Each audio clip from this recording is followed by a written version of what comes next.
pointing at the road whilst like, oh, I nearly died then. Spicy moment. Spicy moment indeed. Whilst like the driver's just chatting along and stuff like that, and people dig it. I kind of get it, though.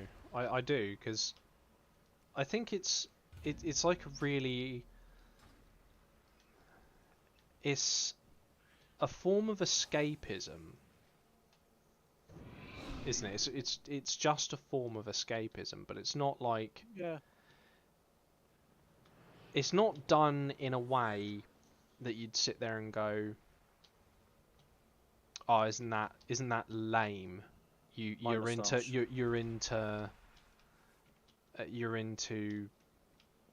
dwarves or elves or spaceships or alternative history or or soaps. It's kind of like, this is a real thing that's really happening, and this is really someone who's doing it, and they're doing something that you have never tried or you have never done. It's almost in a way like watching extreme sports, but it's not extreme and it's not sports. Does that make sense? Yeah, I do. That does make still sense. in the car. Get the fuck out of the car. Get out of the passenger seat. I like the way we're all playing. I like the way I'm streaming and we're all playing different games.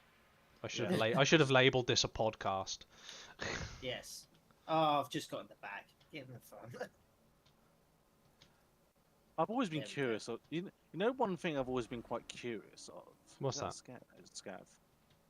Is, you know how like podcasting is all the big thing and stuff like that. Yeah. I've always been quite curious to see how far you can take just two random people, absolute nobodies on the internet. Yeah. Start something like, I don't know, a podcast or stream, and just see how far it goes. And see what it ends up being about. Yeah, and just see if it gains traction or not. Because a lot of podcasts always tend to stem from a gaming YouTube channel that's well known, or a well-known streamer, or some that's already been established. Yeah. I always think it's quite it would be an interesting experiment to see how just two, 3, 4, 5, whatever, maybe 5 might be a bit much. Just complete random nobodies. You have to see what sort of traction it would gain. I mean, it doesn't even have to be that. You think if people were to, like, our conversations that we generally just have while in Discord, if you were to podcast those, it'd be interesting to see how many people actually stay to listen. Yeah, like the weed one. I think that was quite a good little segment in a way, really. Yeah. It's like you get an interesting topic, and then you kind of just go from there. Yeah. I mean, you just pick random topics and then just sort of start talking about them and see where they go. I think this is something, because I mean, me and Alfie have said this before. I think this is something that Alfie should start doing, is just podcasting the outcome and see what the outcome's going to be. Me in my little house on my own, just chatting to myself. Well, no, not necessarily to you, not necessarily to yourself, but like whenever you're... No, you don't have to be in it at all. Yeah, you don't have to be in it at all. Yeah. You're not just a podcast, an hour of silence. You're not the. I like the way he assumes that he's going to be the person they're coming for because it's his stream. No, dude. You're the NPC. You're the. You're the dude who everyone. Non-playable character. Yeah, you're the secondary in like this scenario. You're the co-host. You're the co-host on your own show. I'm not being a part of it because you'll run out of watches pretty quickly. I don't know, because I mean, like, this is something I wanted to try before, is maybe like podcast some of our conversations and see how well they go. But there's no real tell in how well it'll do, because I'm already making content in a way, but I'm making it to a very small community. But if Alfie was to do it, that'd be a good tell, because I mean, like, we could all play separate games at the same time. Oh, we've been defeated, never mind. We could all play separate games at the same time. We could all stream it, and it would be, or, you know, Rob doesn't necessarily have to. And I mean, Alfie can do it just whenever he's on and we're in a conversation. It doesn't necessarily have to be a ongoing thing. I mean, the amount of times we've off stream spoken, for example, about the Ukrainian war, or, you know, the food prices. I feel to like be fair, we just could about do games and things in general. Or as well. we've spoken about games and the ethics of creating games and so on and so forth. Different, you know, with content. Different game manufacturers. So. We've had a lot of these discussions over the years, and I think a couple of them have ended up on Twitch on my VODs, but very rare do I go back and, well, I don't, I'd say very rare, I don't go back and look at them and try and turn them into something, because I don't think that anyone who comes to watch me play World of Warcraft would be particularly interested in a 2-hour discussion about whether or not it's justified that the current generation eat the bugs. Yeah. You know, stuff like that. Like we were saying, I think we were saying yesterday before I started streaming, we were talking about the cost of living, and how modern cost of living is different from what it was when cost of living was a thing in the 80s. And you know, you can achieve.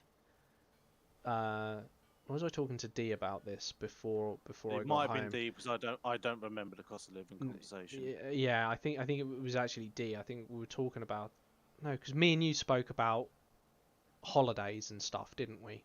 And I was, we were chatting about how people spend their money and stuff like that. Yeah, and I was talking to D yesterday at work about the subject as well, but like with him it was more along the lines of like the cost of moving out, and like how if you keep increasing the cost at home, you're putting, because I mean the cost of rent is now the same as what it is for a mortgage per month, almost across the board.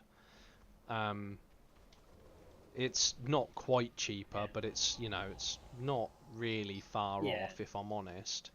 Whereas it wasn't many years ago where, like, a mortgage of £500 a month or less would be the equivalent to a place which would rent for like £800 or more.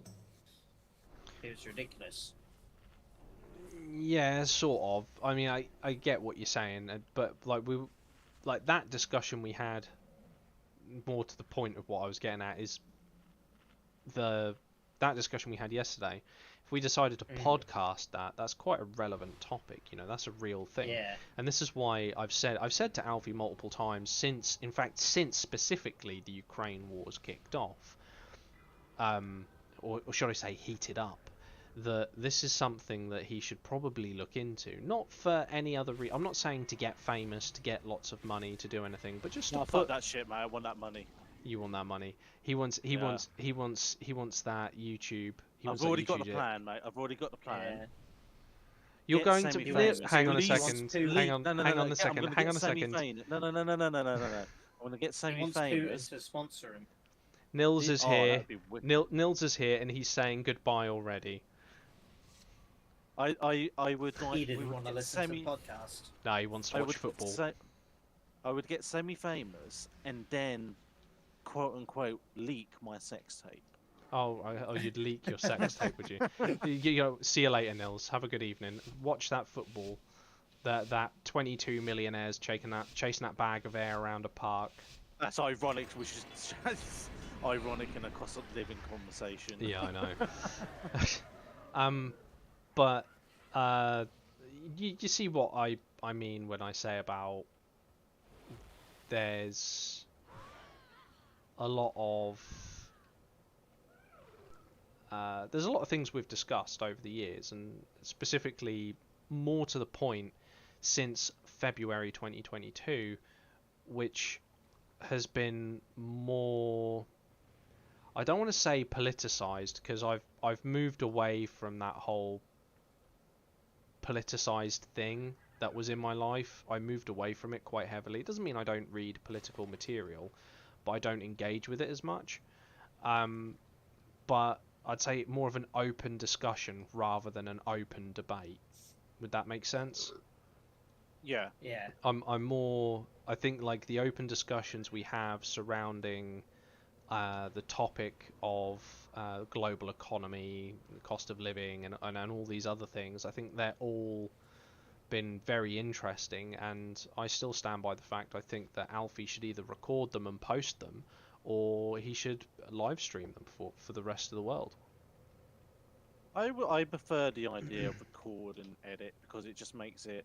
Because I would probably get a little, not anal, but I'd be like, oh, I want to do this properly. I don't want to do like a half-ass attempt. I want to put a little bit of professionalism goes a long way as such. Well, I mean, the problem is with recording and editing is that it can be seen amongst open debate communities as being disingenuous, because you're effectively saying, you know, like I've cut the conversation in certain spots. Yeah, but you could say that about live stuff anyway. I Well, mean, it could just be a live upload of a recording. Well, I mean, the only guy to have really done that, he got done for murder, didn't he? So. Who's that? Oh, I forget his name. He was a YouTuber. He There's plenty of them. he killed his ex-missus. Said that. Oh, he pre-recorded a stream. Kept saying, "Oh, I can't interact, guys. There's a problem with the stream. I'll go through the comments at a later date, etc., etc." Yeah. And he uploaded it, but he uploaded it in such a way that it was a live stream, and he just made out like he was at his computer the whole night and he was streaming. And someone pointed out that he actually went round his girlfriend's house and killed his girlfriend. Yeah, I remember seeing. I think when they've got sucked down one of those top 10 darkest things that happen on the internet. Oh, they're great. They are. Yeah, that's a 3 a.m. rabbit hole right there. Yeah, I remember seeing something about that. I got mine not from Lazy Masquerade, but from Coffee House Crimes. That's where I got mine from. I was watching Coffee House Crimes, and he covered the killer and like the case and like the outcome of the case and everything. And it was really good. So that's how I know about it. I think it's pretty awesome. Well, it's not awesome that someone died, but you get what I mean. They died, but they made good content for us. The content creator who kept on giving after in prison. Yes. Yeah, that's a really grim way of looking at it. But you know, the point being is that a lot of people who pre-record their discussions, you know, yeah, okay, you can cut out like 20 minutes of someone humming and hawing and waffling around and what have you, but at the same time, it might be seen that you're deliberately cutting out like genuine conversation that might be around that. So, it depends. It depends on its presentation. To sort of have a few people doing it, though, yeah. Isn't it? Like if you've got 2 or 3 people in one podcast, if there's a moment of silence, someone is going to be able to fill it. Much like tonight. I mean, I might even rebrand. I might even at a later date rebrand this stream as the attempted aborted podcast of gaming or something stupid. Pilot. The pilot. Well, no, we tried this before where I deliberately called it a podcast, and we ended up just getting really sucked into our games respectively throughout the evening and just didn't discuss anything. No one chatted. Oh, I know what pretty much. I think it's because I was playing Tarkov. I've got the name. I've got the name. You've got the name. I've got the name. The Chatting Shit podcast. The Chatting Shit podcast. I bet if you pump that into Google, that already exists. Let me hide in the bush and I'll find out. It's Tarkov. That's all you do. Come on, man. Why were you not in a bush?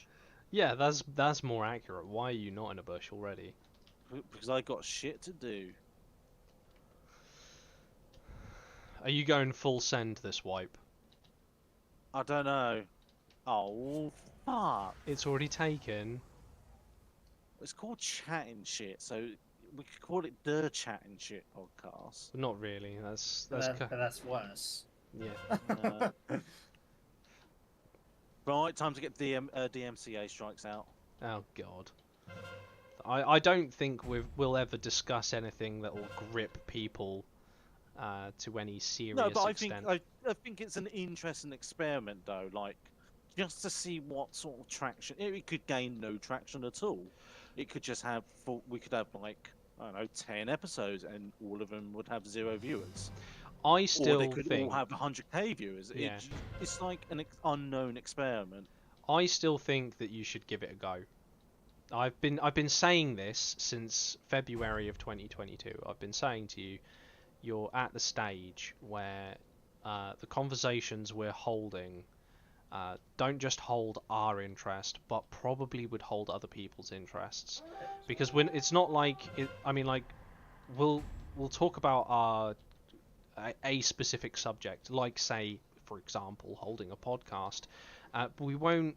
We'll talk about it on a level which is reasonably intelligent without sounding like fucking toffs. You know, we're not sitting here. We're not sitting here with a thesaurus, but we're sitting here with a brain between our ears. I do truly think you setting up your little YouTube channel and just getting a cheap little desktop camera and setting up Streamlabs OBS. Oh no, I'm not sure It takes 5 seconds. It takes 5 seconds. I could show you. It's really not hard. Anyway, there's a few guys on YouTube which are doing well in just like when there's major events and just general like world news and things, they script it all so they've got like them as their topics, and then they'll just go through them and give like their opinion and some of the facts and just have a ramble on and a talk about that. Yeah. And yeah, that that seems to be yeah. quite interesting. A lot of that tends you kind of go one two ways. You either get very factual people who are presenting facts, or you get very entertaining people, and people like those. I'm using a lot of people here. People like those people. People like the people. Because people like the people because of their personality more than anything. Almost like they're chatting shit. That's streaming in general, though, isn't it? Almost like they're chatting shit, though. So I'm so annoyed that that name's been taken. You could be the best gaming streamer in the world, but if you've got no personality, you're not going to do as well as someone else. Unless you're like got in super insane skills or something like that. In which case and even then you're just there still for the a skills. niche person, though, aren't you? Yeah. That's why Minecraft YouTubers tend to fuck children. Well, I mean, hang on a second. On stream. Hang on a second there. I would like. Oh wait, actually, you just got first of all, you got to remember I'm streaming. So first of all, I'd like to point out that's a joke for the YouTube censors who have no sense of humor, and that was too a joke. And second of all, he meant not on stream. And if you play Minecraft, and if you he was planning his first stream. If you do play Minecraft and you happen to be listening to us chat bollocks all evening, we're not insinuating that you touch kids. We're flat out accusing you. I think okay. This is going to be the challenge. What's going to happen first? Either I'm going to get a viewer with my potential podcast, or get cancelled straight away. Just get immediately yeeted off the internet. You see, the problem is we have to, because of the type of language we use, you have to tell YouTube that it's not for it's not suitable for under 18s, because basically what would need to happen is I would need to stop swearing and using grossly offensive language, and then I would be able to promote the streams to every single audience. I got away around this. If Alfie's plans of his stream go the way that he wants, I don't think you want under 18s seeing that. No, I would ban that shit straight away because kids are annoying. However, They I are. do know of a way of doing this. Bear with me. What's that? Spotify. We all do an audio format and Spotify that shit. And you know how I know we'd get away with it? How's that? One, because of the insane podcasts that are already on there. Can we not And just two- put it to Pornhub? And two, You could do should it also to do Pornhub. that actually. I said about that before. Yeah, actually, you And did. Two, You yeah, can swear all you like on there. yeah. And two, I could get my titties out. Lost Profits are still on Spotify.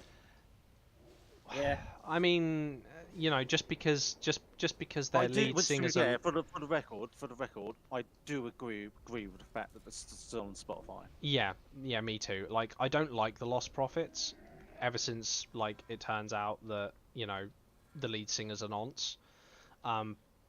But like canceling their music just because he's broken a very, I will admit, as a father, a very serious law. But saying, right, okay, we can't have their music. I mean, I think it should be. Considering that there were 4 other bandmates that put their heart and soul into their art Yeah. and craft as well. But it's not just that. I mean, like,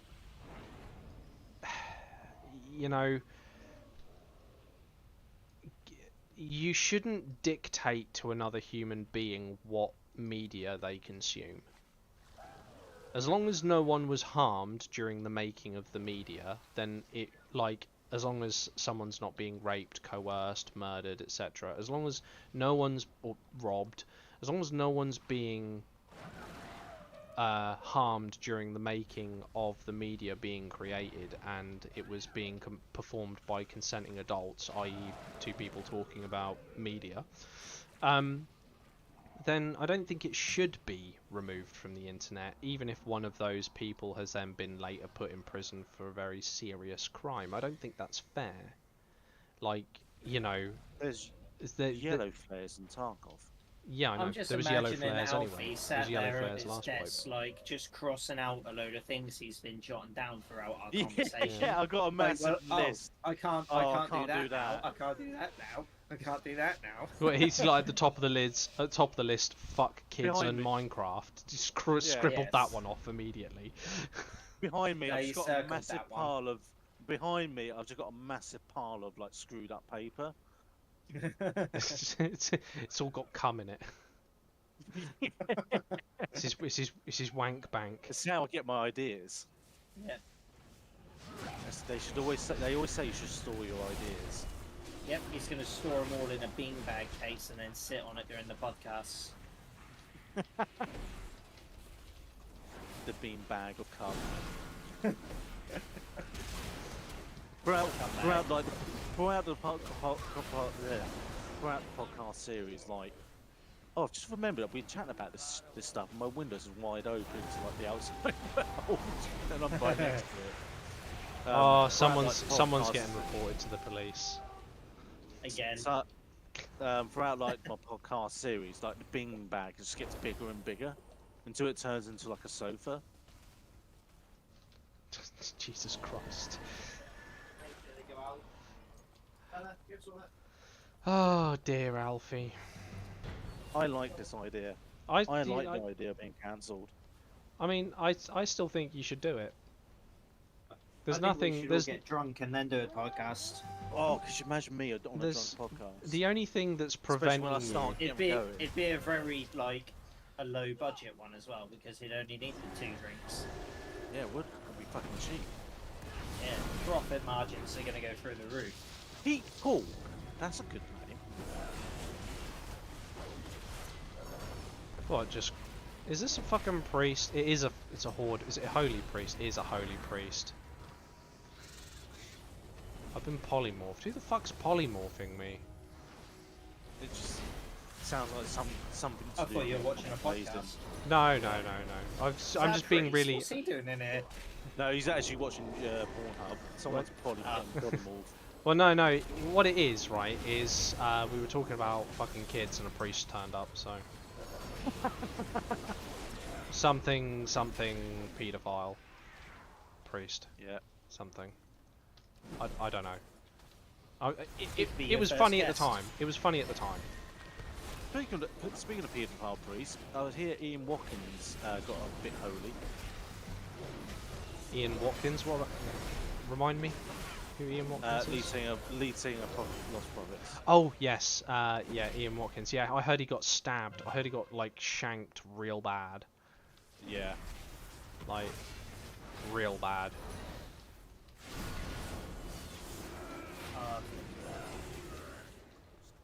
Back we go.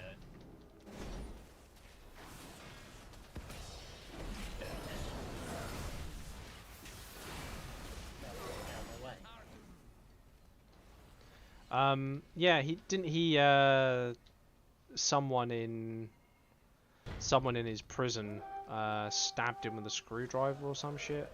I can't remember. I heard apparently there's a lot of not misreporting, but a lot of conflicting stories. I heard he got held hostage for 6 hours. Oh yeah, that's no. I remember now because Dankula reported on this.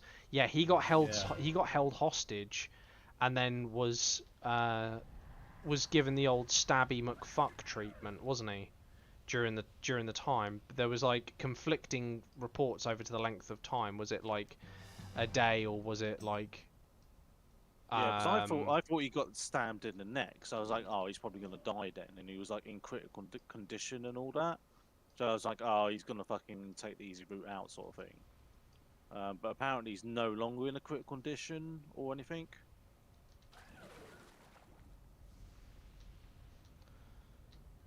Hang on a second. Pop the disc priest. Yeah, I don't know what the deal is.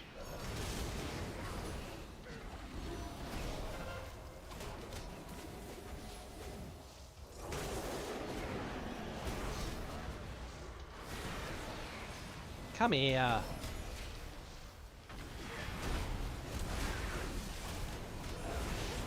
I died. It doesn't matter. I did hear that he got really injured, but like, you know, the guy touches kids, so I really couldn't give a shit. Like, to be honest, I kind of wish he'd just die. Yeah, I'm kind of a little bit like yes, but no, because like yes, because well, no, because like long-term suffering equals good in my eyes for him. Yes, but because like he's also a drain on like the tax-paying system as well. Yeah, that's all he is a drain on the taxpayer. There's no way I can fight a fucking Ellie Shaman and a fucking Boomkin Druid at the same time. Come on, game, don't take the piss. I fight one or the other. I can't fight them both. And even then I can't find the Boomkin.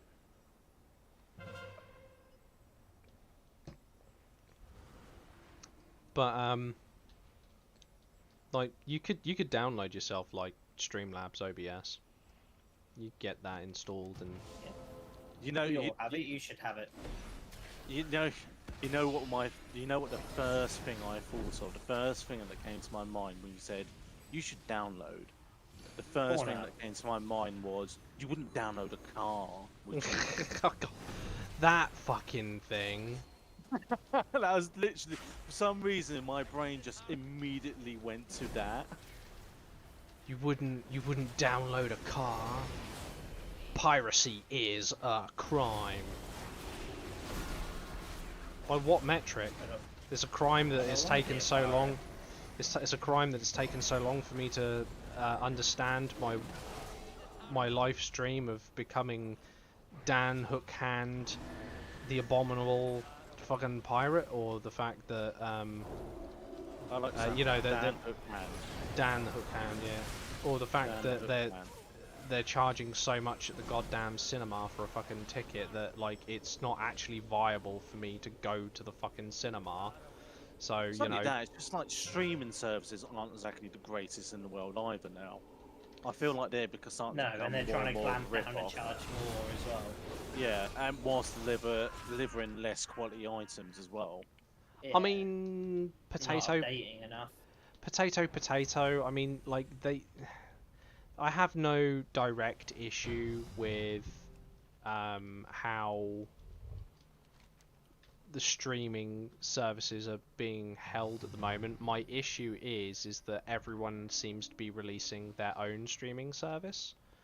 That is also a big issue too. So like you'll find out like, oh, you know, I really want, say I want to really watch Star Trek. It's like, oh, okay, I can watch Star Trek, but I'm gonna have to like get Paramount Plus. Why the fuck would I want Paramount Plus?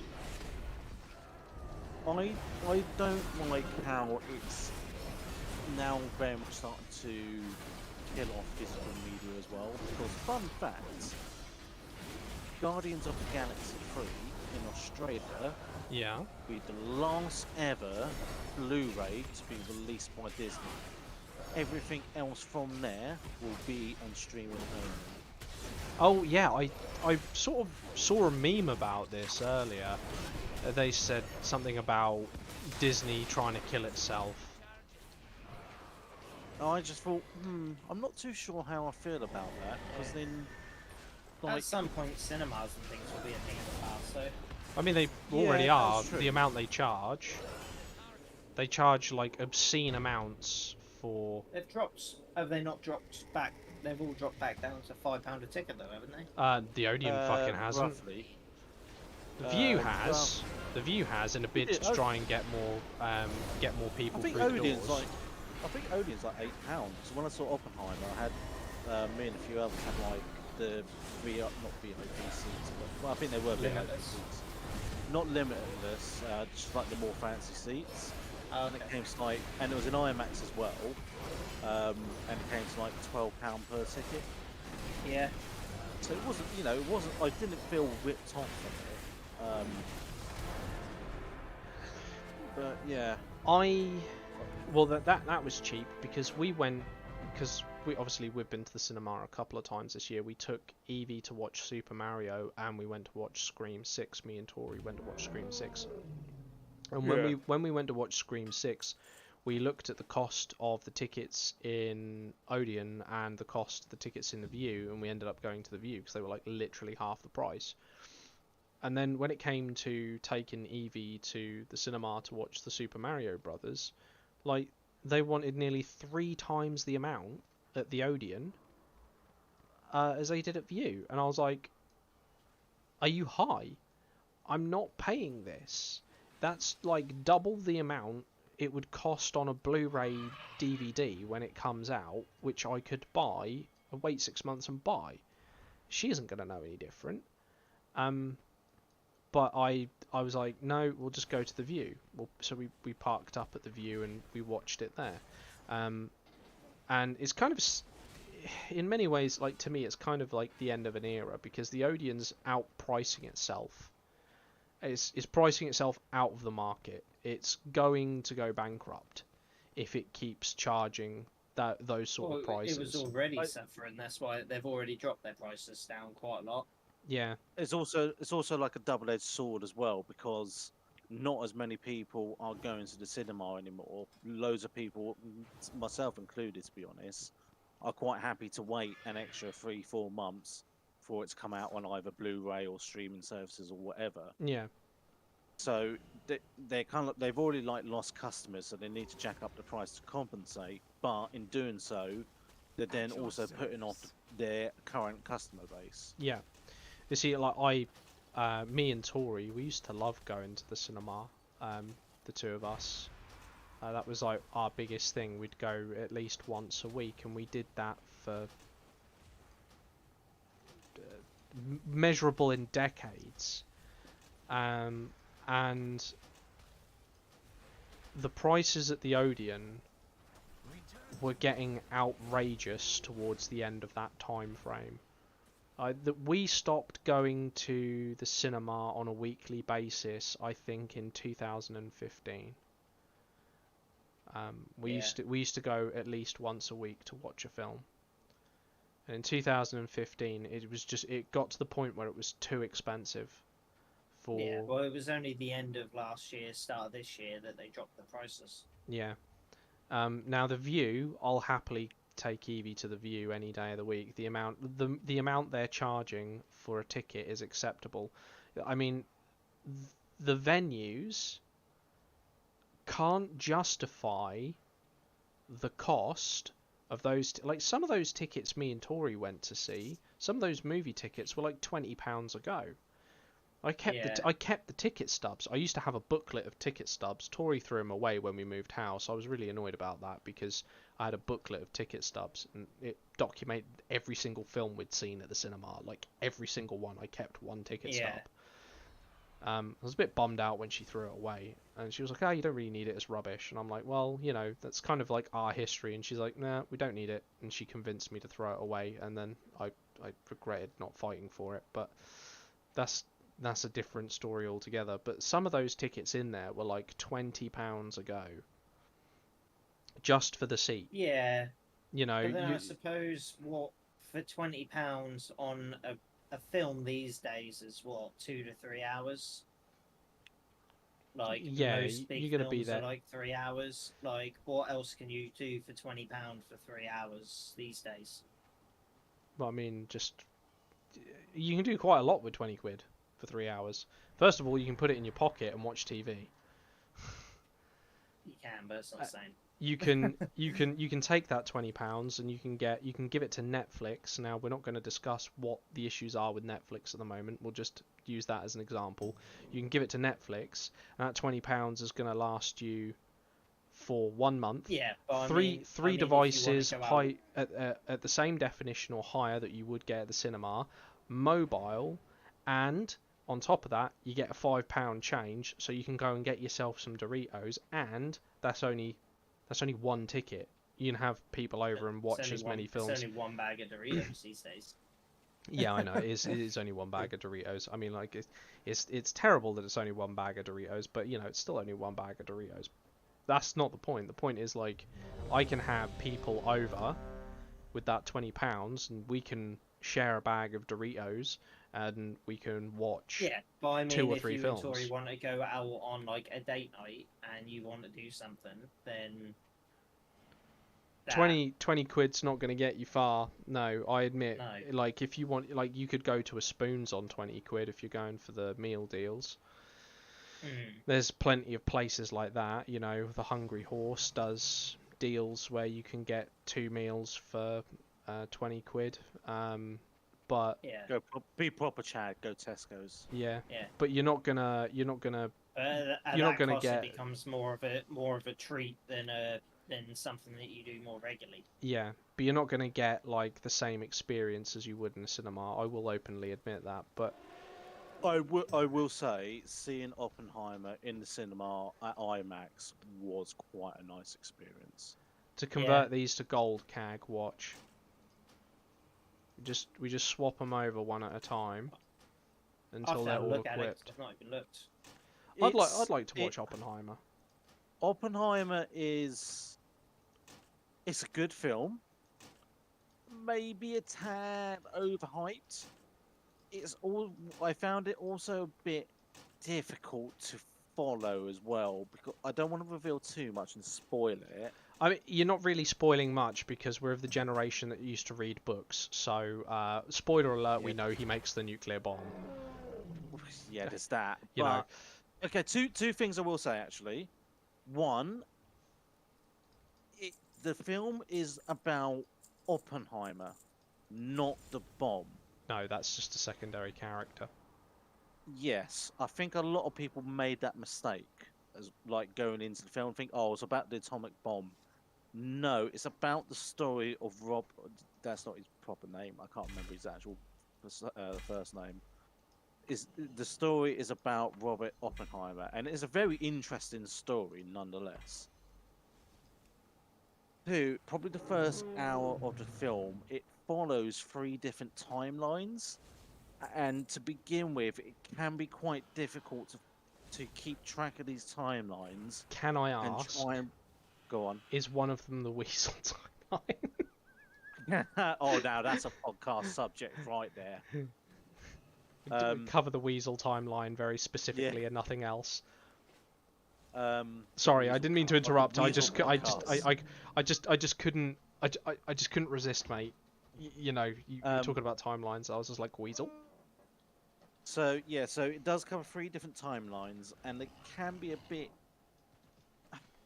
difficult, I guess, to follow and keep track and try and work out where these timelines are supposed to correspond with one another. Yeah. Because it does, like towards the end of the film, it does all merge into one timeline. But apart from that, I think they've done quite a nice job. The only thing I did find a little bit, I don't really spoil it too much. Well, no, I can spoil it. I mean, you're not really The only spoiling thing, much the only because it's thing I based did off. find a little bit annoying, and this Yeah. is a bit of a history anorak moment. When they detonated the bomb in the film, it was early morning, so dark, and it was raining. In real life, it was 9 o'clock in the morning, so sunlight, and it was a clear day. Yeah, that is a bit of an anorak moment, but you know, it's a significant point in human history. That's like making the Twin Towers in a movie have 3 towers. Yeah. It's, you know, get it fucking right. It's a very significant point in human history. But Yeah, I get what you're it's saying. quite an important point. Yeah. But yeah, but apart from that, I really enjoyed the film. It is a long film. It's a 3-hour stint. So you know, Your money was worth. yeah, you certainly get your money's worth. Good to see some titties as well, which is even better. Sold. Yeah. Yeah, but I mean, I can open up Pornhub and see titties. What makes these titties special? They're Florence Pugh's titties. Florence Pugh's. You What's might she not been know in? her. Probably the well-known stuff. She's been in Black Widow. Trying to think. I've seen her in other films as well, but I can't remember which ones. Hold on, I need to look it up. Black Widow, Oppenheimer, Good Person, Little Woman, The Wonder Family, Puss in Boots. She's in Puss in Boots. Outlaw King, seen that. Oh, she's in Dune. Dune, that's the other one. Or she's going to be in the new Dune anyway. It says Dune 21, so she's. Hang on, who is she? She wasn't in Dune 21, was she? Oh, she was. Who was she? Chani, probably. No, that's Zendaya. Oh, is it? Yeah. Oh, I don't know. Did you watch Dune in the end? I did watch Dune 2021. What did you think of it? I quite enjoyed it actually.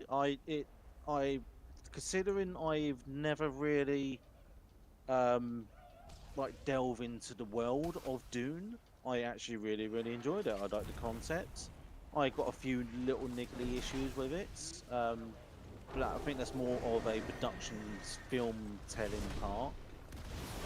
And I am actually quite looking forward to seeing Dune Part 2 as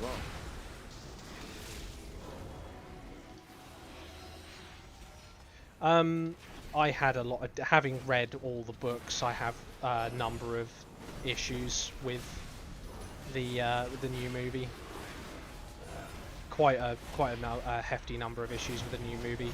They take a lot of, I mean, in their defense, the original film took a lot of artistic license, but this one kind of felt like there was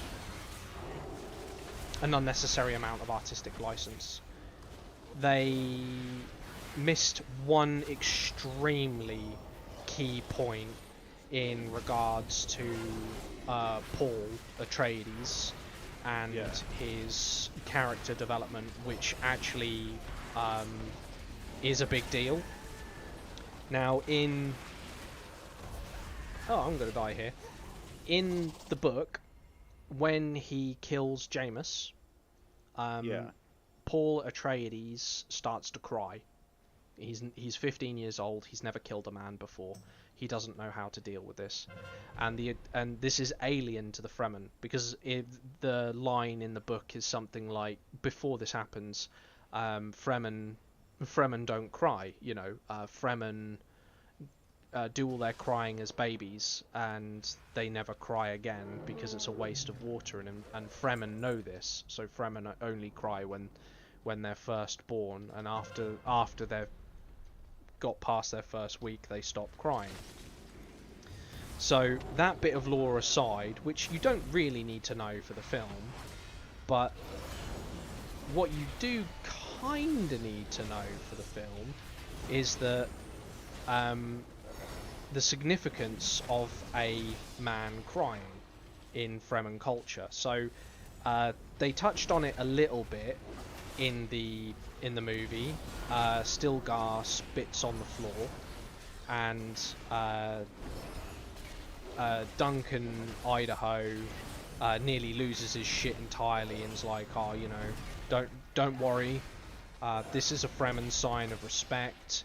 They're not dishonoring you. This is them offering their bodies water, and we accept it in the spirit it was given. So the fact that Paul is crying over a dead man who is now considered by the Fremen people to be useful only for his body's moisture, he's giving water to the dead.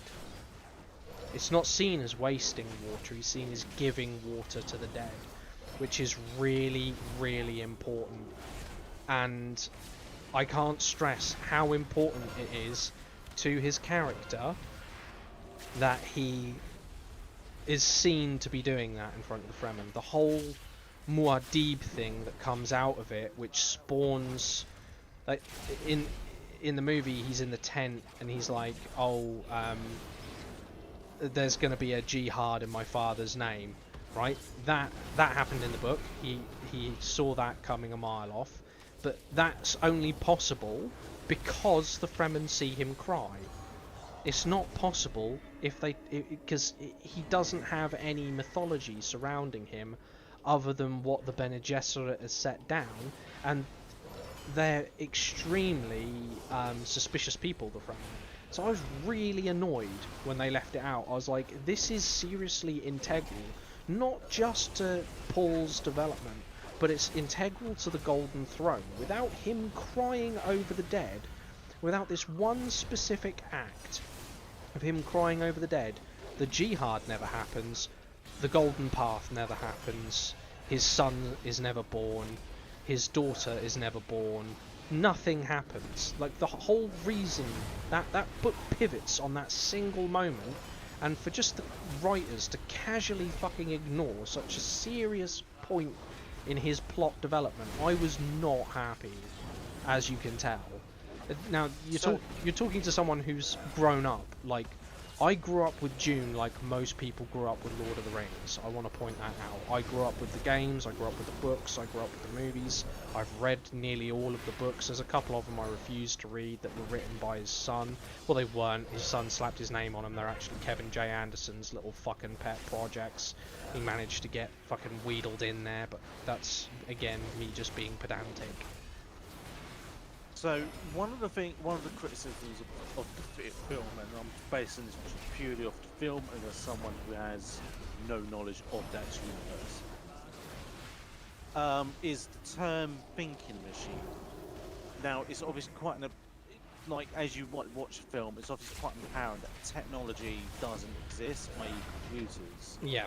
I kind of feel like they should have expanded on that a bit more, because obviously the whole telepath human psyche type thing is quite an important thing, because there's the whole power thing and stuff like that. Yeah. And I know they sort of kind of briefly touch on it, but I feel like they could have expanded and explained that a lot better to really understand that world and the reason why they're trying to mine the planet of spice. Right. Because obviously it's the spice of life. Yeah. The spice controls life, the spice controls the universe, whoever controls the spice controls the universe. That is the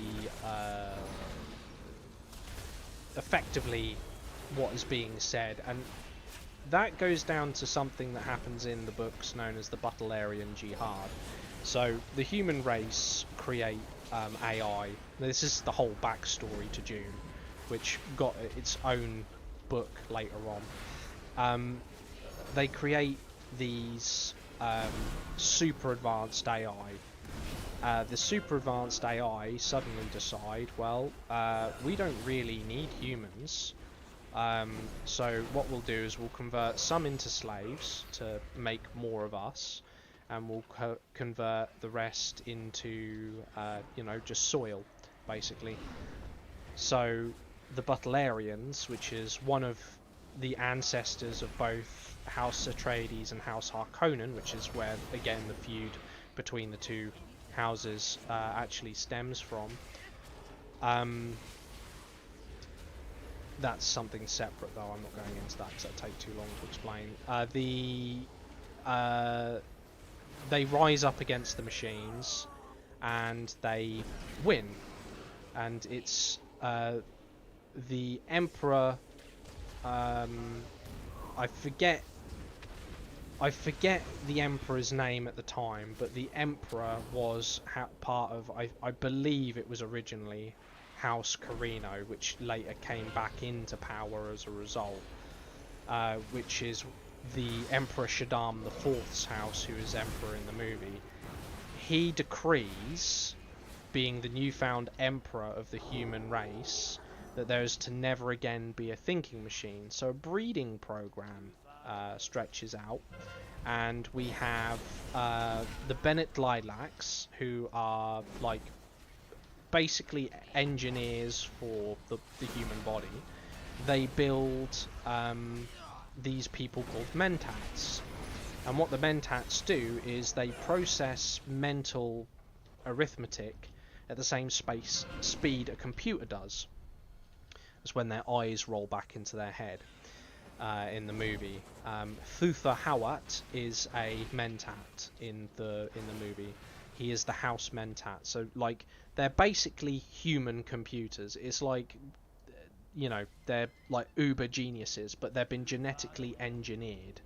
They've been grown in pods. That's what they're designed to do. They're not designed for anything else. They're seen as relatively humorless individuals with no goal other than to serve. They've got no real outside of their loyalty to their house, which is the whole reason for their existence.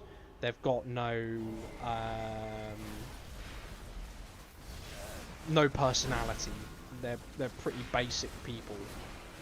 So yeah, that's how they get round that. They're like, right, so we can now create humans that do everything a computer does. We don't need computers. So we now need a type of human who can travel across space and time, fold space, make all the necessary calculations. That's how you get the guild navigators, the people who operate the guild highliners. They're mutated by spice, so they're a different type of human, also filling the role of a computer. Now, what the Bene Gesserit, not to be confused with the Bene Lilacs, what the Bene Gesserit are trying to do is they're trying to breed a superhuman, like the next stage of human evolution.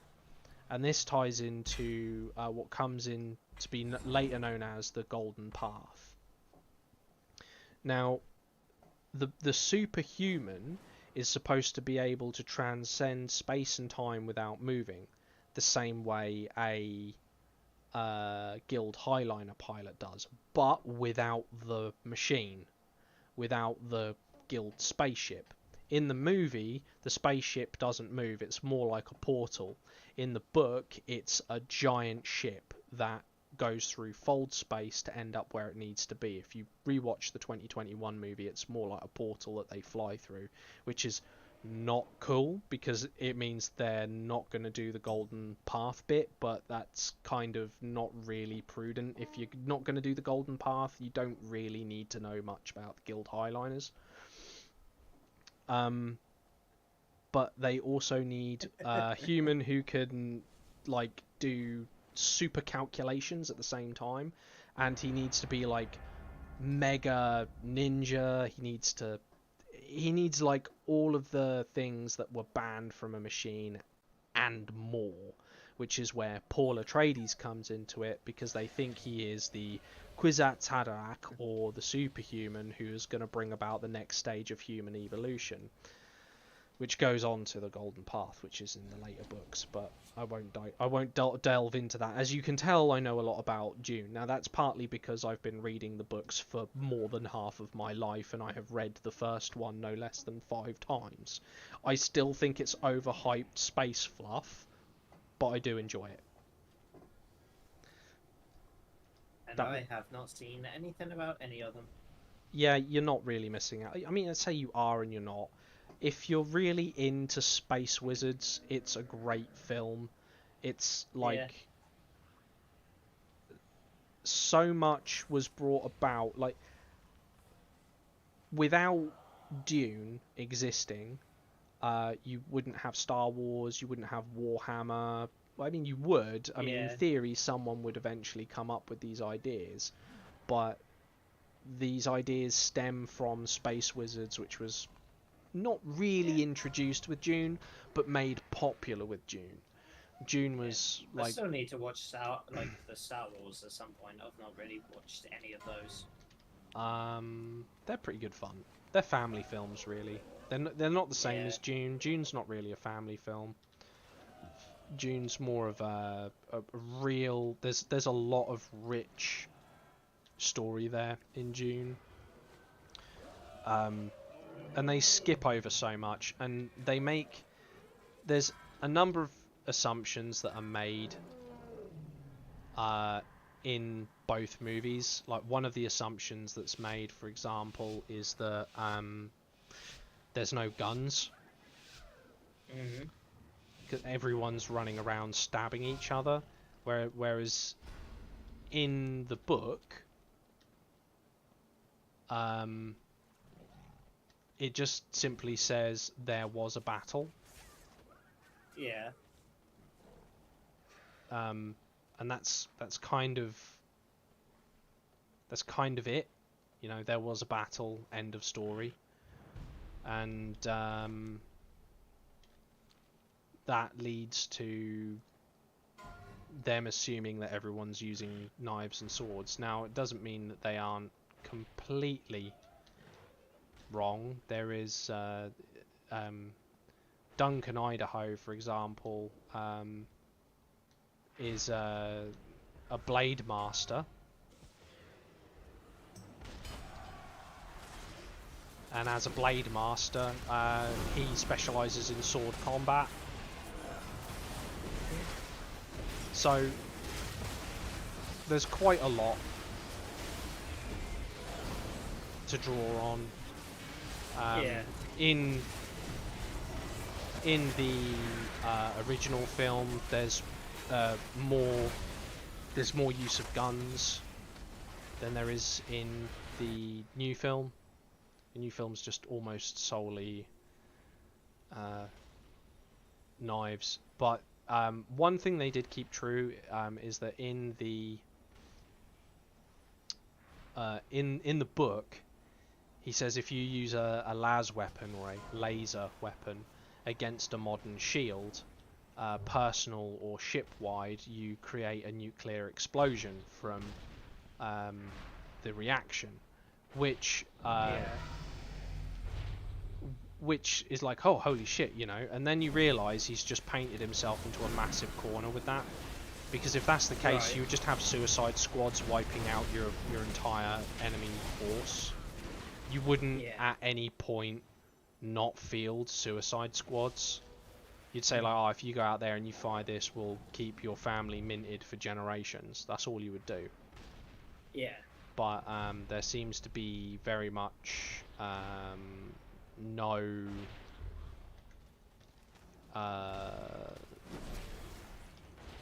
acknowledgement of this,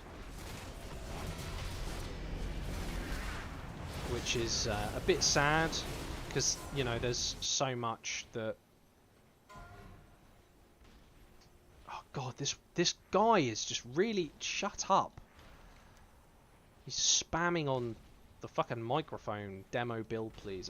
No one cares. Shut up, go away. We know how to play AV. It's been out over fucking 10 years. That's not a nice way to talk about our podcast viewers. Yeah, no. Yeah. I don't think there's anyone actually listening. I think Alex has probably got me on, has probably muted me by now, I would imagine. Cag says he's here because, well, he says he's here, but I don't know if he actually is or not. And that's it. That's like the only two people. Unless Rob's got me on in the background. I have it at the moment. There you go then. So yeah, no one's really listening, but there's a lot with. There's a lot of assumptions that need to be made with Dune, because there's not the information you would expect in the book. In the book it's more about the people and the politics of those people and how they interact with the galaxy on a larger scale, rather than specific battles like you would see in other books. So you don't actually get to know much more other than XYZ was at a battle and, you know, the outcome was the belligerents lost or whatever. That's kind of the extent Frank goes into with his writing for the battle. He doesn't tell you what sort of weapons were used. He doesn't tell you how the battle was fought. As a result, and I think part of that is down to the fact he has painted himself into a corner with the whole nuclear detonation thing, and partly that was never really the aim of the book. That was never really the point. The point was never really about the war. It was always about the no, don't! Oh, you fucking! Oh, you bastard!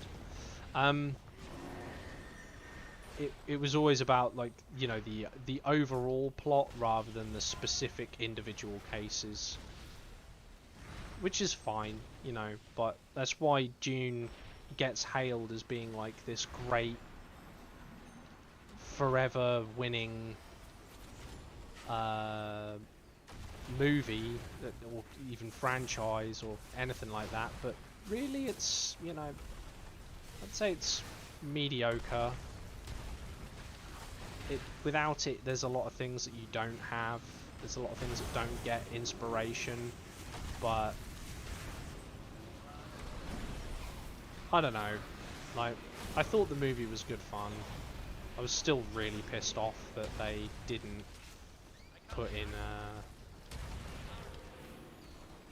Did we catch him? We did not. We did. We did not. Okay. I was still really annoyed that they didn't put in the fact that Paul was crying. I mean, it's such a major character development, such a major point. It's very, very disappointing that people who profess to love the Dune franchise enough to create a movie, an epic trilogy based on the first book, that they would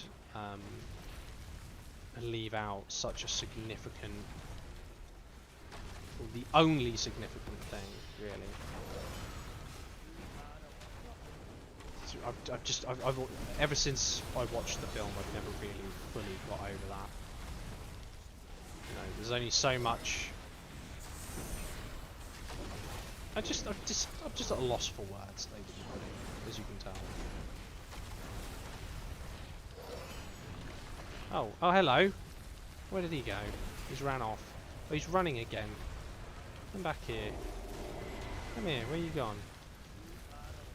Oh, he's ran. Never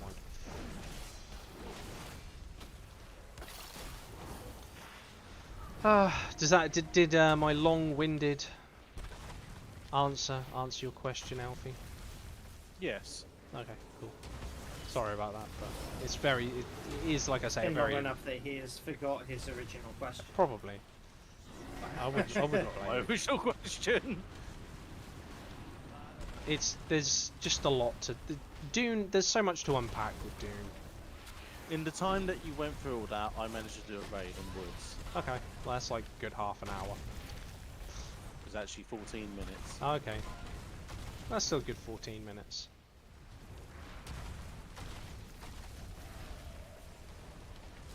But yeah, you know, I want more Doom content. There needs to be more. Needs to be a thing. Needs to be in my life. And the second one comes out this year. Comes out in November. I'm gonna go see it. Yeah. Yeah, I'm gonna go see it at the cinema. As soon as the tickets go on sale, I'm gonna pre-purchase mine. And I'm gonna go watch it one night after work on the weekend. Sunday, maybe a Saturday or something, and see what else they missed out of the fucking book. That'll set me off on one. To be fair, there isn't really much they can miss out the next bit. And I'm guessing they'll end the book with Paul fighting Fade. They didn't have Fade in. That's a good point.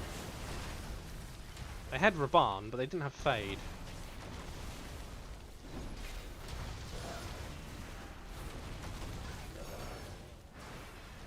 Cousins of the Atreides. House Harkonnen being the related house to that of House Atreides.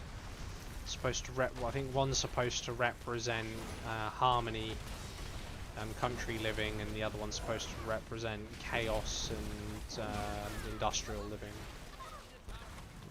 It's the general way of things. I will say though, in the original movie, I did like David Lynch's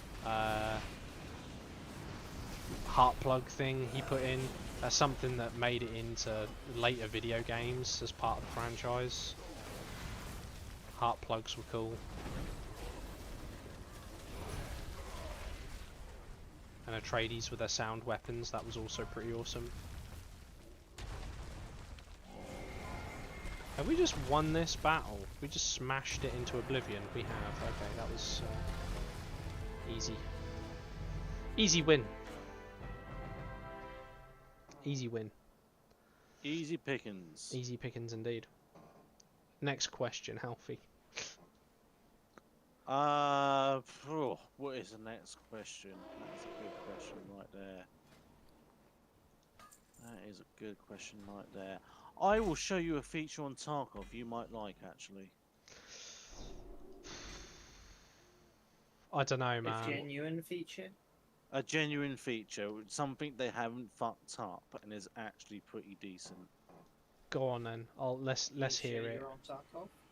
I am streaming on this. Are you ready? Hang on, let me pull you over to the other screen and open Give me that pull. Go on then, show us. Two features actually I'm going to show you. Okay. New trader menu. Yep, that's good. We knew that was coming. A lot more streamlined. A little bit confusing, but it works. You don't examine things anymore, by the way, in this wipe. They've taken that away. Okay, that's good. Yeah, but it is actually. It was getting quite annoying, and it's just a lot more streamlined. I find takes a little bit of getting used to, but apart from that, it's just straight away dead easy. And you can click on individual things of your character, so say on sling, and change your weapon like that. Oh my god, like, that's such a that just looks wonderful. So instead of like sitting around, especially towards the later stage, trying to go through different gun boxes and see what weapon you got and what, you can just click on that and have it on there. And if you want to small it, you can just do like names of it. It'll be interesting to see how that works with stuff inside containers. Yes, that's what I'm also quite interested as well. But what's with face coverings, what's with headwear, earpieces, armbands, if I had any, eyewear, rigs. It also says what armor hit points the rigs are as well, backpacks, Doesn't work with pockets, doesn't work with special slots, but yeah, I mean, I think that is quite a nice feature. that is a nice feature, but did it warrant a wipe? That's the question. I mean, there's other features apart from this. One of them being the preset for the entire loadout. That I find quite nice as well. You can equip it. Yeah. Obviously, you can buy parts, and it will Oh, go so to you that. can pre-select an entire loadout. Yeah. And then So yeah. yeah, and then you can just do like buy parts, buy whatever you need. Obviously, I can't get any of it because I don't have flea market.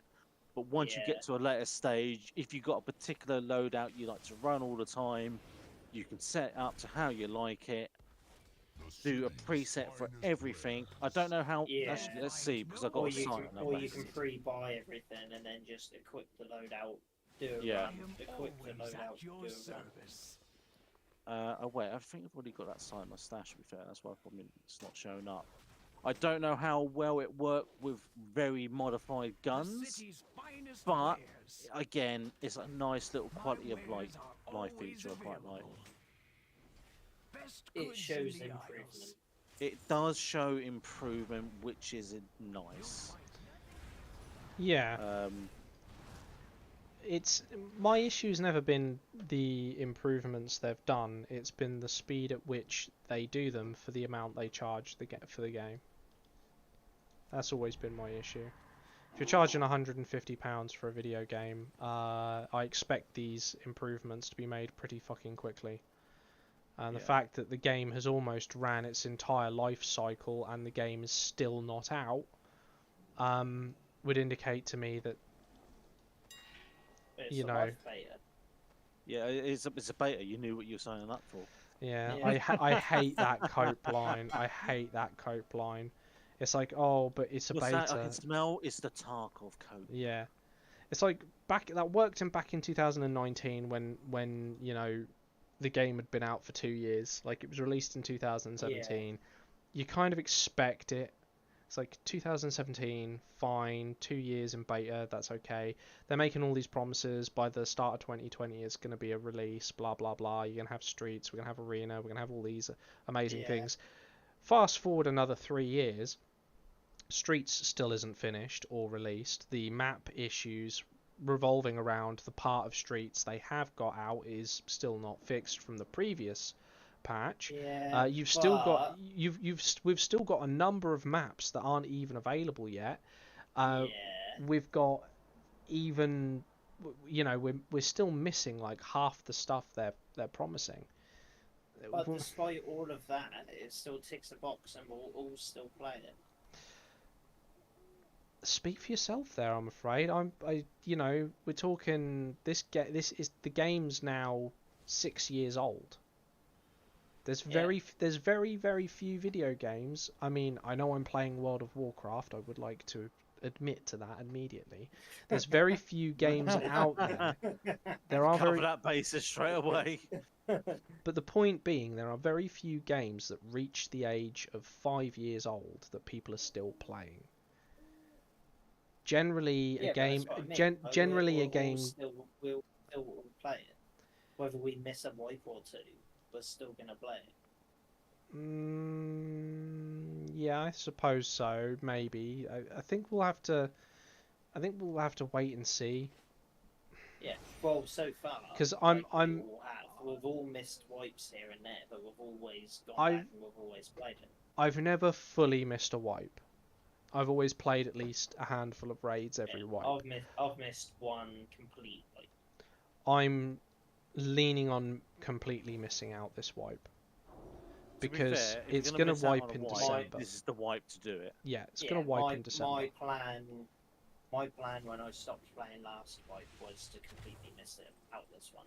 And at the moment, I don't feel like I need to play it because I'm playing other things. Yeah. I will say. A lot less. I will say, apart from the Streets expansion, which I have had a little nose at, despite the frame rate issues, there's not a lot to really come back to. No. The only things that I have noticed so far are the UI, which I've just shown. dynamic loot spawns, which I'm a little bit unsure about at the moment. It I does don't put like an it. interesting spin on things. And that's kind of about it, really.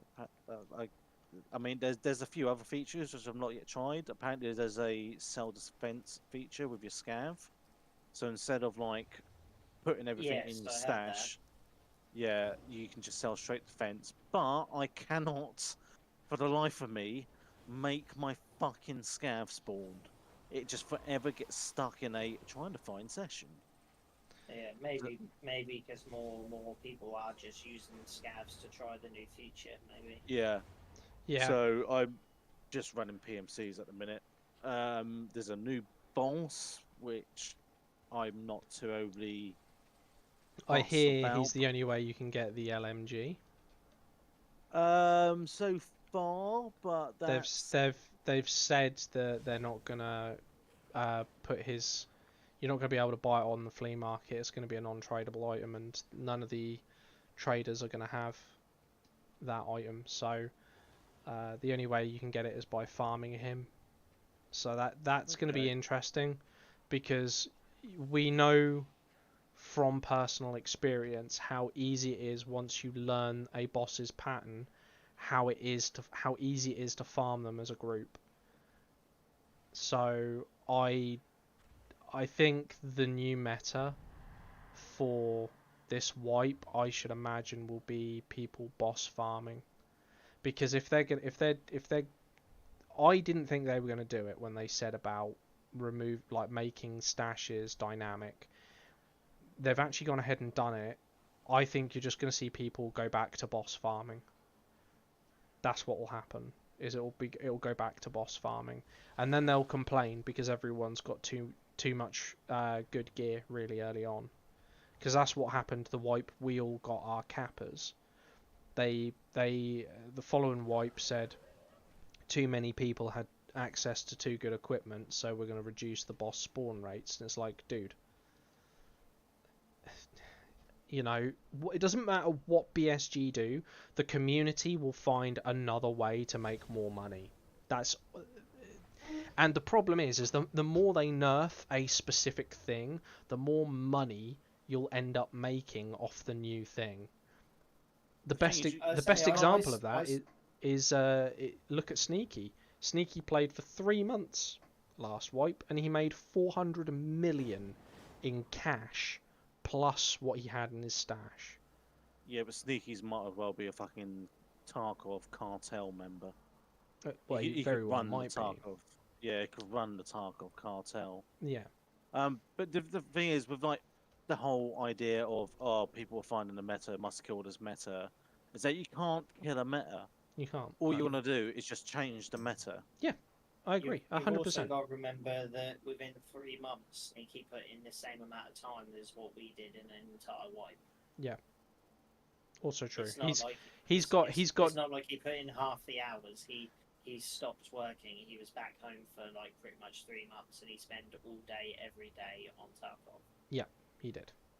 I saw his overall in raid hours, and it is like double what I have. And the guy's played. Because every single day he was letting me know what he's been doing and whether I'm going to be on for the evening so that he can continue playing throughout the evening. Yeah. And that's cool, man. I love it. I love that he's really good at the game and he's doing all that. I think it's fantastic. Yeah. I think I spoke to him while I was away, and he's in the same boat as me, that he thinks that he's not really going to bother. He's got no feel to come back to Tarkov for this wipe. No, I think a lot of people don't, because they're making it such a short wipe. Because they over. It's not even that. No, this was like me and him discussed this way before, like the middle of last wipe. We both said that we're not going to continue with the next wipe, because we done everything we wanted to so quickly, because we just played just us two, and we were just going on. We were getting everything done. Yeah. We then decided, it's like, well, it's becoming too easy for us just to like rinse through everything with the two of us. Yeah. So even though we set different goals to what we would normally, we still achieved them very quickly. Yeah, well, that was the issue. You see, the thing is, right, is what you've got to remember is by the time you've put in 1,000 hours into a video game, right, you're gonna get a degree of skill in said video game. Now, what you'll be really doing then is competing against other people with in the same position as World of Warcraft, Quake, Half-Life, and Escape from Tarkov, CS:GO, League of Legends. These are all games that have been going on for a long period of time. They're all games that have a player base to this day, and they're all games that people pump thousands and thousands upon thousands of hours into. And most people don't play video games to that extent. Like to a video game to that extent, most people don't.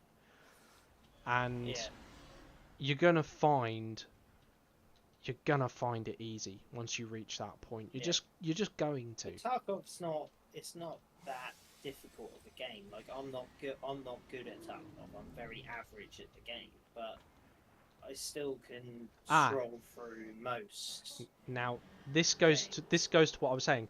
You're average for someone who has over 1,000 hours. This is my point. You're not necessarily an average player. You're a very good player, but the thing is, you're comparing yourself to other people who are in the same boat, who have like the same amount of play time.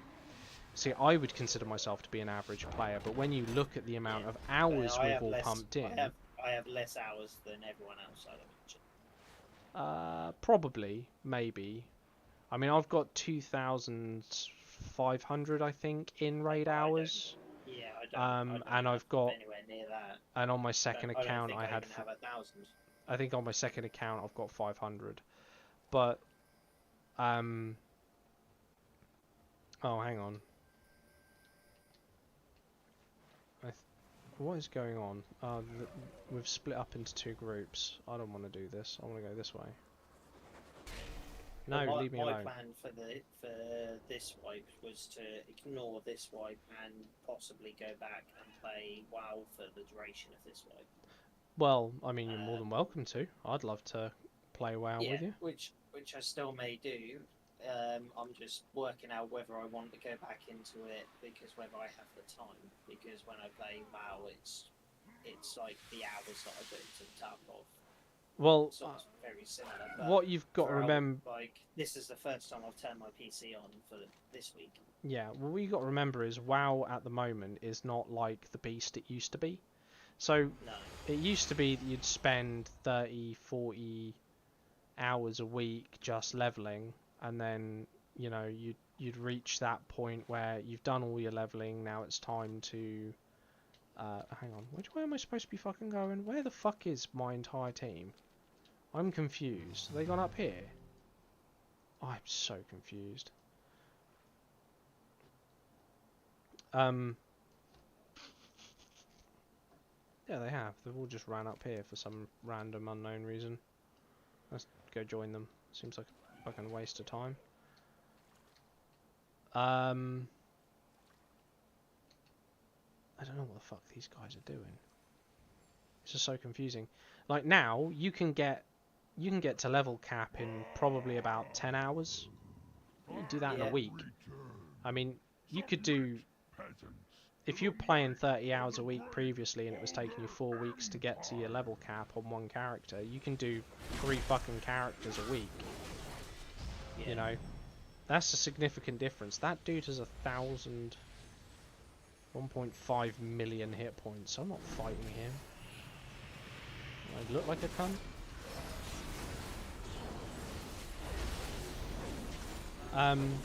So yeah, like you're getting into the end game a lot easier now. I myself really enjoy it now.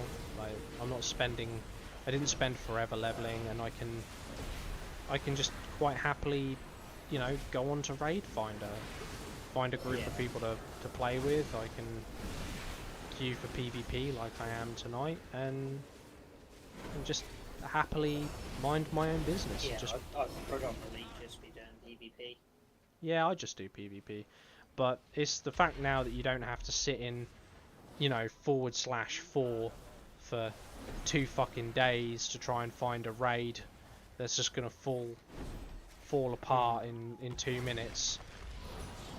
You can now join Raid Finder, like you can do Dungeon Finder, and you know, that's it.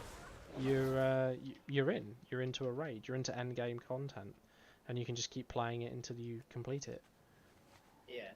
And it's not done like it was done before, where you'd get your little 25-man group, and then you would go and do a bunch of shit, and you'd have to all save to the raid point, and then relaunch it next week and stuff like that. That doesn't exist anymore, because you just go like, hey, there's this guy's got 2 million hit points. Right, let's go kill him.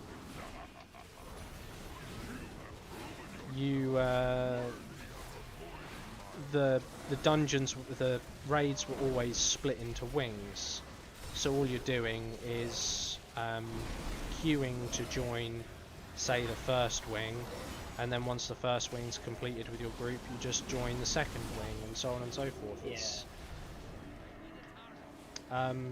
It's nice and easy, you know. There's no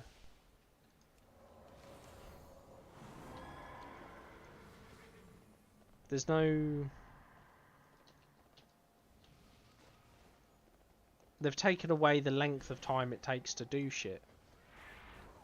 They've taken away the boring bit of the game. Yeah. That's the best way I can describe it. They've taken away the boring shit. I got so bored with. Yeah, because no one ever really paid too much attention during the leveling process. It was always you using ads to fucking show you where to go and when, and just fucking rinse through it. And then once you hit your level cap, you can then start actually playing. Yep, that's pretty much what they were. What they've just removed. Yeah. They've removed that whole process. You can now like dungeon run your way all the way up to max level if you really wanted to, and it won't take you that long. Generally, I think the meta at the moment is like get to do like your first 5 levels, join Dungeon Finder. Once you've done Dungeon Finder, you just stay in there until you hit 60. And then you join the Dragon Isles for 60 to 70, because the level cap is now obviously that. Yeah.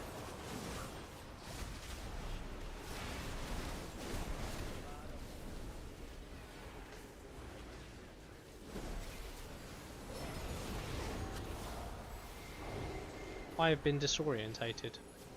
How inconvenient.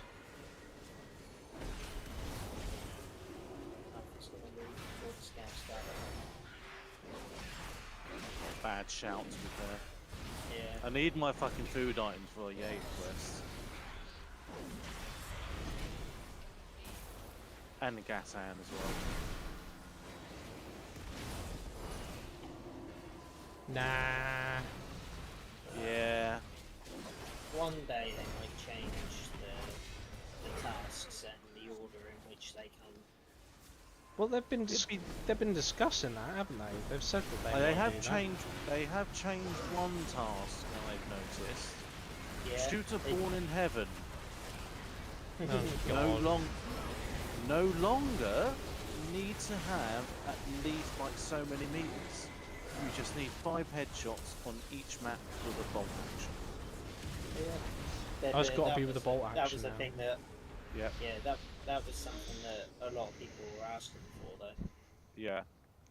Well, I mean, they increased the range last wipe, didn't they, by 25 meters, and it fucked everyone's missions up, because everyone was like, oh, hang on a second. 130. Oh, was it 100? I was at 125 last. I thought it was 125. It was 130. That was because the amount of sight lines they've given you in Tarkov, there's like, for a start, as 100-meter headshots. There weren't like a great deal, many of them anyway.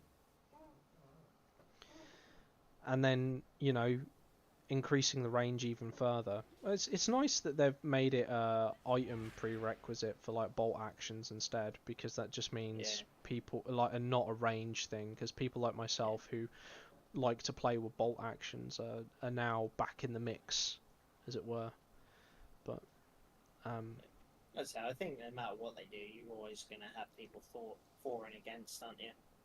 yeah, you're never gonna satisfy the whole community. Yeah, but I still think that like higher weapon, like higher gear should just be like found in raid only, and there should be no options to buy that sort of gear from traders, so that you've got more people running around in like your class 2 and 3 gear for longer. Fuck. Yeah, but you don't though. That's the problem. Because when you do that, all you end up doing is creating people who have found that and people who haven't found that. You create two classes of player. Yeah, but then you have that anyway, because you have people that have bought it who haven't bought it. Yeah, but the thing is with buying it is you're not relying on RNG and surviving in order to be able to equip that advantage. What you're relying on is what you're relying on. Yeah, but it's a case of fair play, isn't it? Like the problem is if you make class 5 found only in raid and you say you give it to the bosses, the people who this is just hypothetical. I'm not saying this you is give it to the bosses. yeah, I'm neither. Find it in general. Neither am I. I'm just using that as a example because we all know lead X's spawn in X place, AKs spawn in Y place, gun parts spawn in Z place, and so on and so forth. And you get the same with body armor. But just for sake of argument, the class 5 body armor drop is something that you find on a boss. If you start farming bosses, you're going to be in a position very early on to prevent other people from doing it. This was the issue they had with thermal optics in the game, which is why there's new thermal in the game, by the way. Oh god. Thermals probably should be removed. That, or they should be back to all access. As soon as they made thermals not tradable on the flea market, the only people who had access to thermal optics were people who'd done the quests to unlock the thermal optics, which meant, again, you had a class of players who had access to this equipment and a class of players who did not, which meant, you know, your pickup time with a thermal optic is a lot higher than what it is with a standard optic. Whether you're securing the kill or not is kind of an irrelevancy, because you're not. That's not the point. The point is you're using that serious advantage. So by forcing, if they wanted Tarkov to be what they like, assuming they originally planned it to be, everything would be found in raid only. Well, yeah, because but then how do you? A full but survival game, wasn't it? Yes and no. But if you do that, then how do you? How do you progress? How do you survive? How do you come back after a death? You can't. Yeah, I know. Because you're gonna have. That's what I'm assuming their vision was going to be originally. Like it was going to be a full-on survival game. I think it was to a degree. Yeah, it was supposed to be that to a degree. But what you got to remember is there's an infinite amount of loot in Tarkov. Yeah. The loot is only determined by the amount of games that has been played. So yeah, and if you were to have everything found in raid only, you'd have to just supply. If you were to die and have nothing, you would go to the absolute bare bones gear, like to spawn in with when you first spawn into the game, sort of thing. That system's already in place, isn't it? Though. I don't suppose you've ever played that badly, but that system is actually already in place. If you run out of money and items, you actually get a care package from Prapor. Oh, I've never done that. Yeah, I know a couple people who have. You see, that's how I know that system already exists. So it does exist. But it, they wouldn't need to do that because that's what the scav is for. you see, right, the biggest issue with the game is the flea market. If you put the flea market in the game, it does two things. It accelerates everyone's gear and economy growth dramatically, and it levels the playing field simultaneously because anyone can have access to any item. Okay, so Other so restricted so items. what you're doing is you're creating a system whereby players who are bad at the game, like objectively bad at the game, can still compete. Yeah. If you make certain items found in raid and usable by that PMC only, then what you're doing is you're saying, okay, so you can have access to half of the gear, while the better players are going to have the better gear all of the time, which means you are never going to be able to compete with them. Because if I mean, look at the best example I have of this is the ammo and body armor situation. If you're a bad player, you don't get access to the good ammo to take out the better body armor. Yeah. So you're stuck It's on al- class. it's You're always stuck gonna on the be- class 4. You're stuck on the class 4 platform, which is fine because it's like the budget platform end game anyway. But the point remains is that if someone comes up to you and they're running class 6 and they're running 995s, you're fucked because you're not going to be able to Yeah. kill them, and they're going to just mash you into oblivion. Yeah. So Yeah, you've 'cause got it doesn't matter what you do, you're never going to find a balance that suits all the different types of players. no, you're not. Because you're going to have the all-out, like, just insane PvP players which gain all of their loot and everything from the people that they kill. Yeah. And then you've got others which are the looters, which are more like a lot of our sort of style. Yeah. Where people go for the caches, they know where things spawn and all that sort of stuff. Yeah. And then you're just going to have the people who just get by. And that's where the flea market comes into play, because you then get an exchange of loot and goods for cash. Yeah. So you can manipulate that how you want it to, and I think that was fair. I think that was the most fair system they had. Everything was available on the flea market. There was no, as long as it was found in raid, it could be traded. There was no restrictions. That was fair because it meant like a level 15 Timmy who plays like once every 3 months, providing he could afford the going rate for the ammunition, he could clock an M61s into his fucking VPO 101, run class 3 body armor, and he could compete with Giga Chad in class 6. It's individual choice then, because that gear to them is a higher expense and a higher cost than what it would be someone who's playing all the time. Whereas now, because they've limited the access to the body armor and the ammo, what you've got is those Giga Chads haven't gone away. They still exist. They're in every raid. But Timmy, who plays like once a month, he can't fight them. He's better off fighting Gluhar if he can get there unhassled. You know, that's the issue that they've created for themselves, and they can remove that issue by turning back the clock to 2018 and 2017 and removing the flea market. But then you have the same problem again, because you have people who have completed the quests and unlocked all the items versus people who just play the raids on the casual. But the difference is it kind of forces you to play the quests, because it's like, hey, you want access to the equipment, the only way you're going to get it is if you complete the quests. So by bringing in the flea market, they done away with people wanting to do the quests, and then by manipulating the flea market, people still don't want to do the quests, and they fuck the economy at the same time. Like, they need to either go full hog, let everything found in raid be traded on the flea market, or they need to just remove the flea market.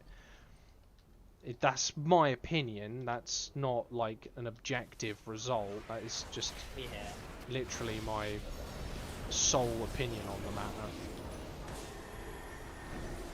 Well, going back to like tasks and things, I think that needs to change the way that the tasks are done, because Oh my god. like for us who don't, Oh my god. we don't play extensively, but we know exactly what we need to do, what we don't, and when we're going to need it, and where we need to go. It would be nice if there was to change the early tasks up quite a bit. Yeah, like we know that everyone has the same tasks, so you have a choice. You either let them get on with it and come back to all of them later, or you run in there with everyone. Yeah. And it's too easy to help everyone as well. Like we can go in as a 5-man, which granted means we all die, but it means that we can all dominate a map and go do all the tasks together and rinse through those tasks. I disagree with that. I completely disagree with that, because I find I progress way quicker on my own compared to doing it with a group. Yeah, but that's just different preference and different Don't individuals. fuck me, Tarkov. But Don't do this. Yeah, but it's still the same scenario that everyone has the same task, so everyone can just crack. Everyone's doing the same thing all the time, especially at the beginning. Oh, there's an update. That's all that kicked on. Fuck, this dude's in here again. Oh my god, I don't want to. I'm not playing this fucking BG. I'm tempted to quit out the BG and take the 10-minute penalty. Also, yeah, the tasks vary. Like, obviously, 5-man is extremely high. Nothing ever goes well whenever you're in 5-man. But that's more to do with the individuals within the 5-man. Yeah, I mean, I just find as well, like, if you're running, let's take 5-man out of the equation. If you're running a 3 or 4-man or whatever, and you're trying to do tasks together, those tasks take longer, especially when they become item-based tasks. But yeah, that's what I was going to go to. Is like, especially if it becomes like an item-based task or kill scavs task, because straight away it's like, right, I need to kill scavs, and it's like, well, so does everyone else. Yeah. And then it just creates issues and friction from there. So, and so that's why I always much prefer just to do it solo, and I always find I progress way quicker doing it solo as well. And it's not only that, you can also like pre-plan your raids, like 2-3 raids in advance on what you want to do, or like what you want to achieve. Yeah, the only times this become a benefit is when we're doing things like going into the into dorms and that sort of stuff. Yeah, that does become a benefit, because then you got more eyes and ears everywhere. Yeah. But it's the same, so whether you're doing it singly or in a group, it's the same thing that everyone is still doing for them same tasks all at the same time. Yeah.